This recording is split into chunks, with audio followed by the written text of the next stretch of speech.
Well, hello and welcome to TwoSun Tuesday, and today I bring to you this hunk of brightly colored cutlery, and it's a bit of a weird one here. This is a new design by Mazwan Mokhtar, and it might not look like it due to the brighter colors, but I guess between him and TwoSun, decided that yellow and red was the way to go for this guy because I haven't really seen any other versions of this out so far.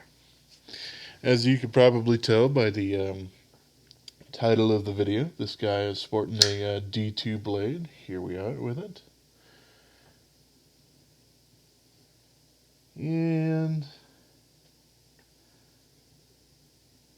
no, I'm not seeing Mazwan's logo on it at the moment.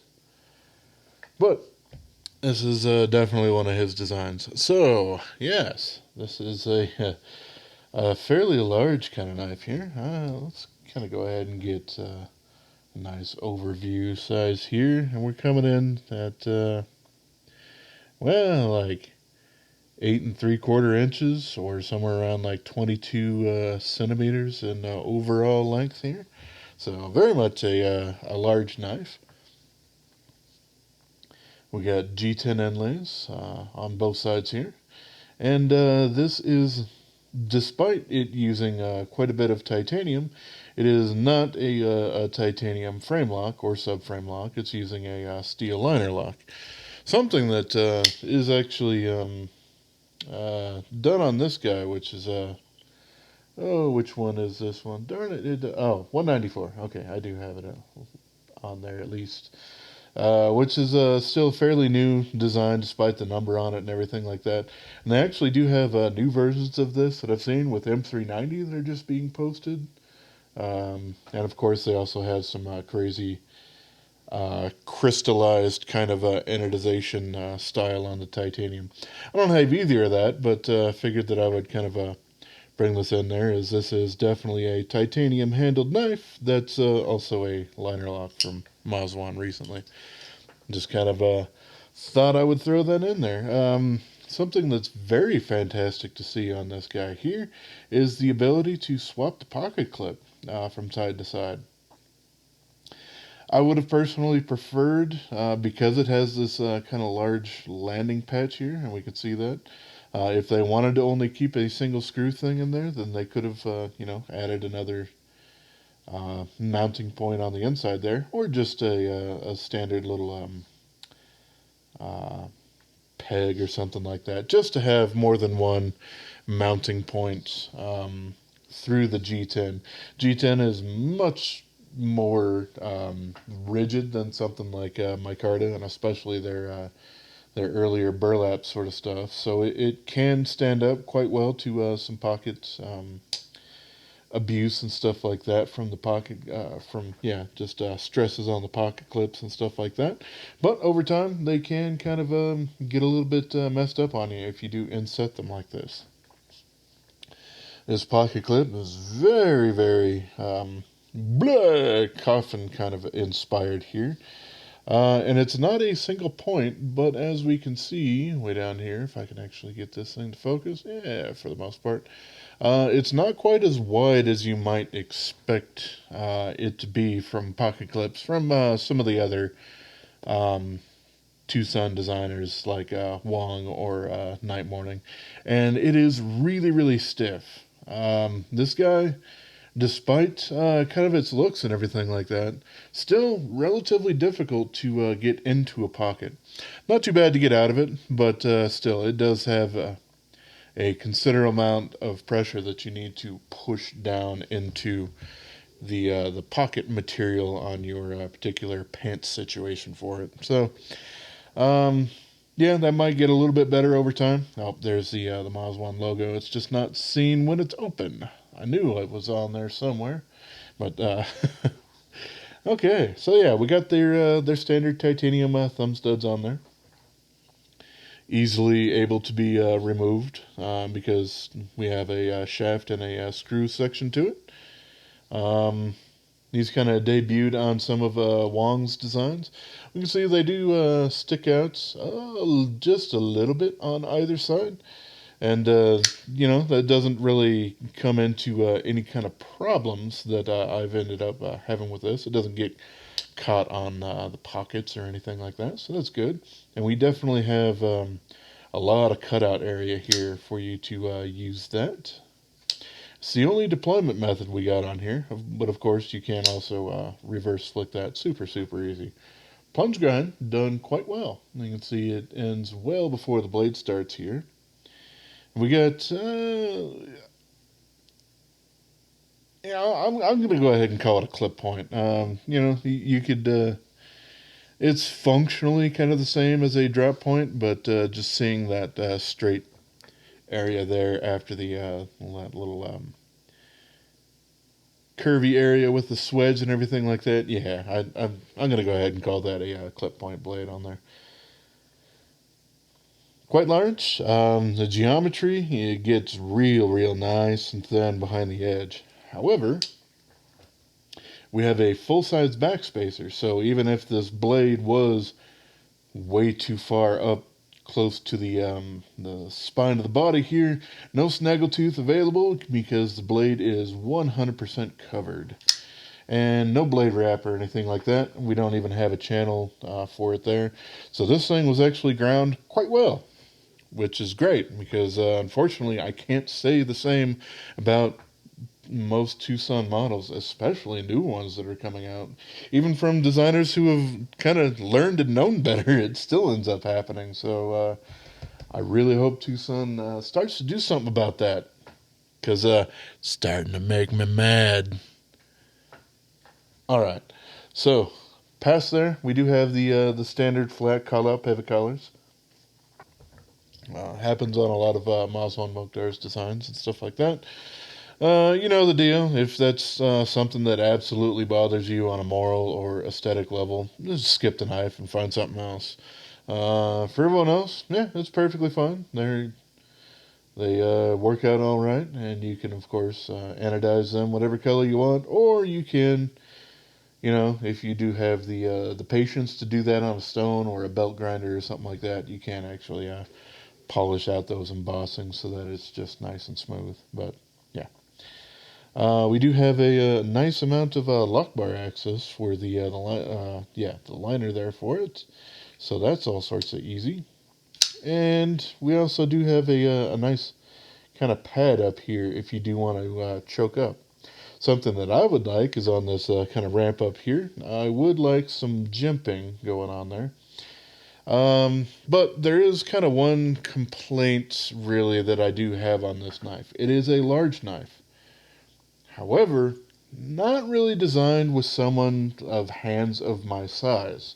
This is designed to be a large knife for someone with normal to smaller hands. And I say that because this cutout thing here is essentially designed for two fingers to be there for you to do that.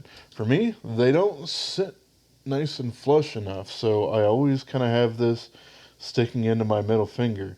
I can, of course, choke up and grab it up there, but for me, my thumb ends up kind of overextending that area with the jimping. So it's not the absolute most comfortable area there. I'd rather my thumb be back behind that ramp, but yeah, that ends up cramping that there.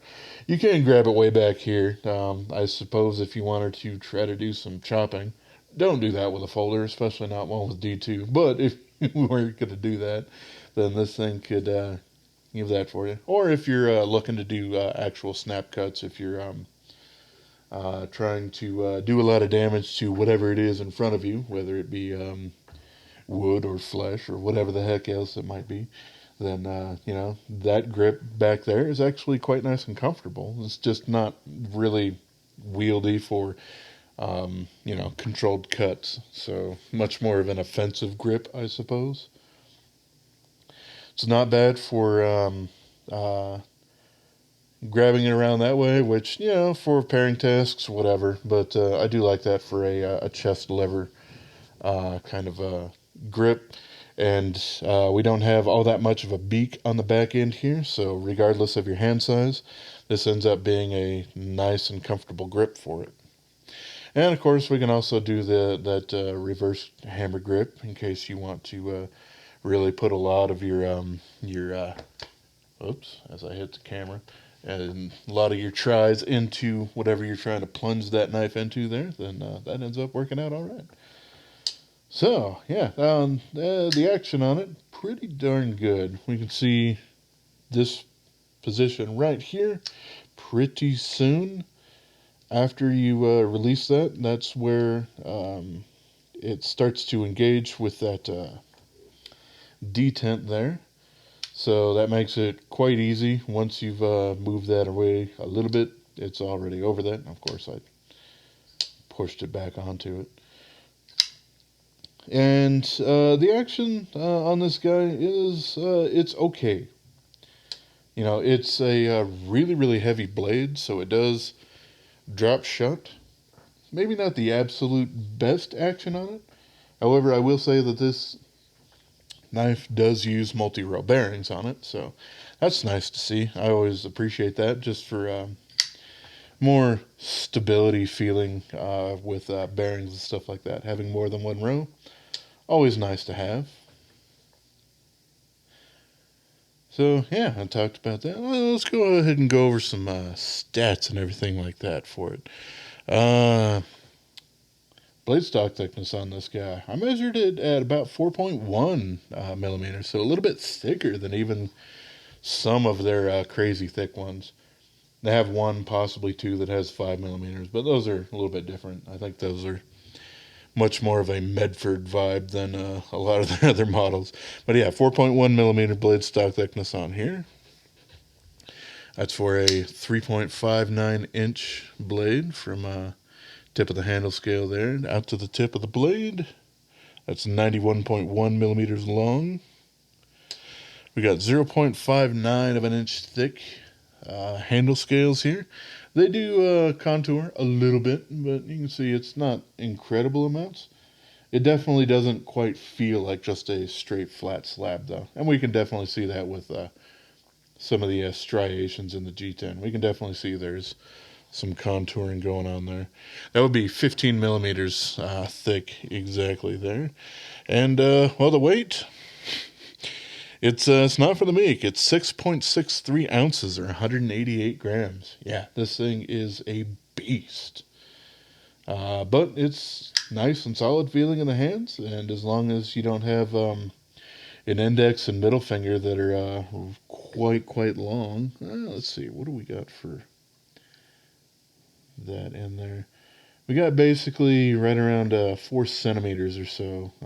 That would be a little less than 2 inches or something like that you would need both your fingers to be able to comfortably be right in there. But me with my hand, measuring from knuckle to knuckle there like you do, is a little over 4 inches. That's what makes me have technically XL hands for, glove sizes and stuff like that. My fingers are just a little bit too large for that, so it is a little unfortunate. It's not the end of any worlds, but still, I would either prefer this be larger or to have it only really accommodate that first finger. But still, if you do have normal to smaller size hands, then this thing is probably a pretty darn good option for you. As long as you're not really against G10 in general, especially being mixed with titanium. Some people really, really don't like that. And, it certainly is somebody's preference. I don't particularly mind G10. Like I said, it is a more durable material than micarta. Not quite as grippy under circumstances where it doesn't have the flat sheet peel ply texture to it, at least. But yeah, much more robust and strong, much more in the carbon fiber kind of range of strength and all of that sort of stuff. So, alrighty, let's go ahead and do some blade size comparisons on this guy here.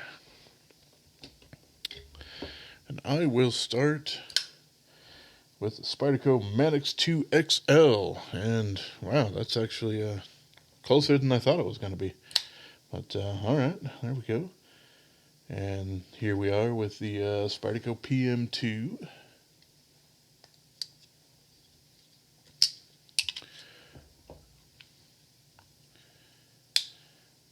got, there's my Endura 4. Ow. The compression lock actually pinched me on that. There's the PM3.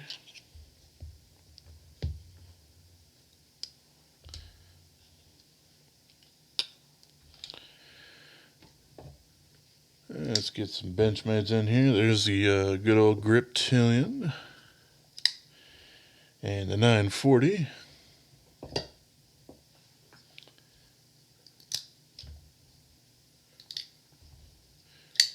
And here we go. Here's the bug out, the itty bitty little guy. Here's a knife that's probably going to be kind of close. We got the Ontario Rat number 1. Yep, that is pretty darn close in a lot of proportions.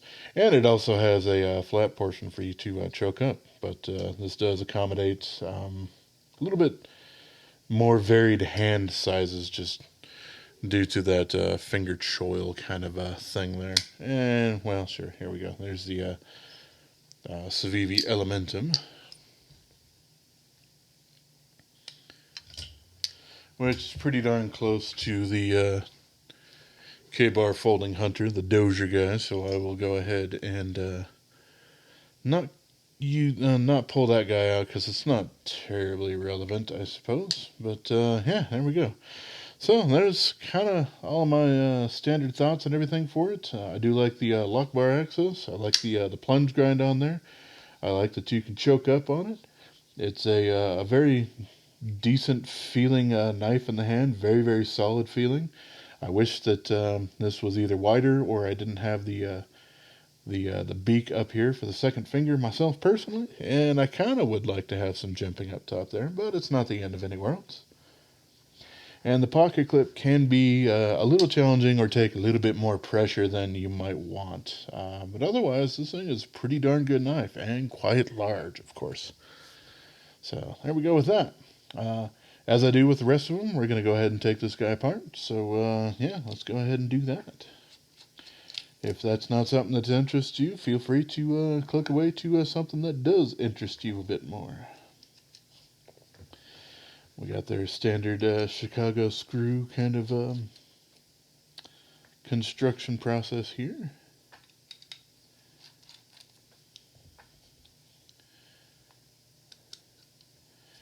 And then, all right, there we go. There's the liner installed there. It's screwed in through under the G10 there. Here's our multi-row bearings that we got going on there. And their multi-row bearings don't really have a groove for the race or anything like that.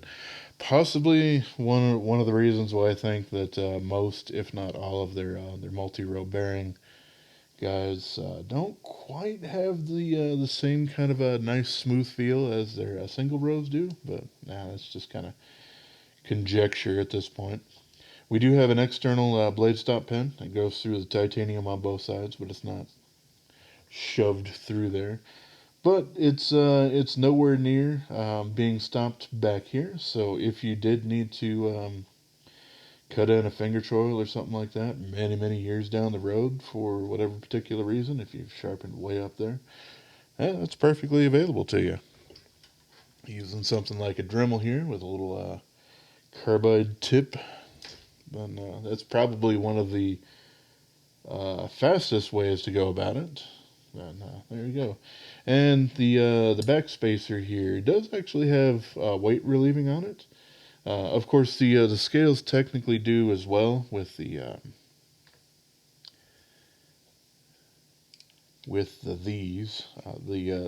scales that aren't exactly the easiest things to remove. Let's see if this one might be a little bit easier. One of them definitely came out easier than the other ones. At least these screws here are T8s as well, so that's nice.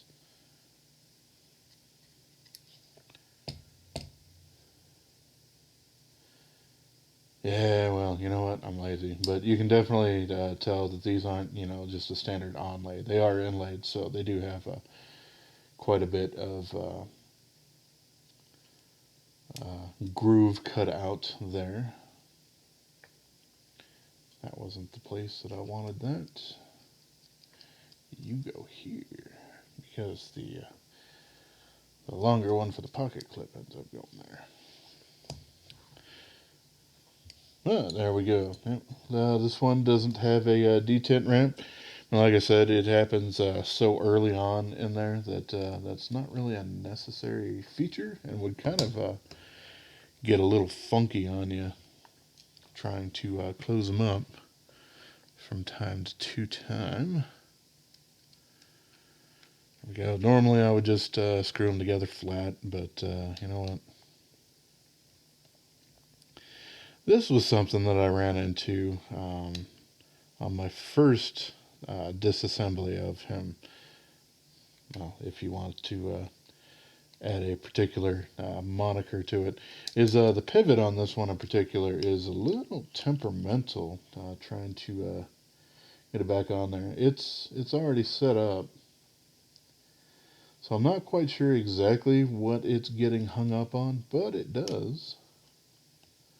Right around there, I can feel it start to trying to cross thread. Ah, there we go.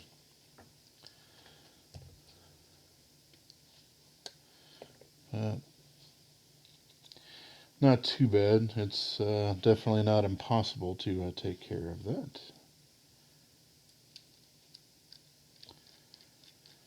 Just, you know, something that you might or might most likely not have to end up dealing with. As you know, that does happen on some TwoSun kind of things, some kind of strangeness with some of the hardware, but it's very, very few and far between in the experience that I've had with my models. But still, something that is important to state when I do come across it. There we go. Let's throw those back on there.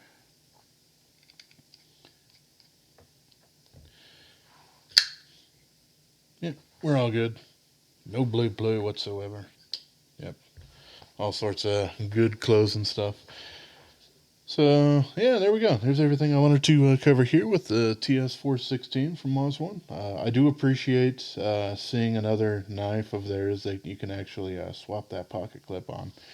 Always nice to give the lefties some love, and or if you want to carry a knife in your offhand or something like that, say you are actually in a little bit more of a tactical or police kind of a situation in which you might have something in your dominant hand that goes pew pew, and this is something that you can carry in your offhand on your other side so that you don't have to worry about mixing all that sort of stuff up. But yeah, there we go. As always, I appreciate y'all for watching, and have yourself a wonderful rest of your day, yo. And if you made it this far in the video, go ahead and like, comment, and subscribe. All that sort of algorithm stuff. I'd appreciate it, but you know what? I'm a lazy person, and oftentimes I don't do it either, so I can't blame you if you do or don't. Alrighty, as always, catch you on the next one.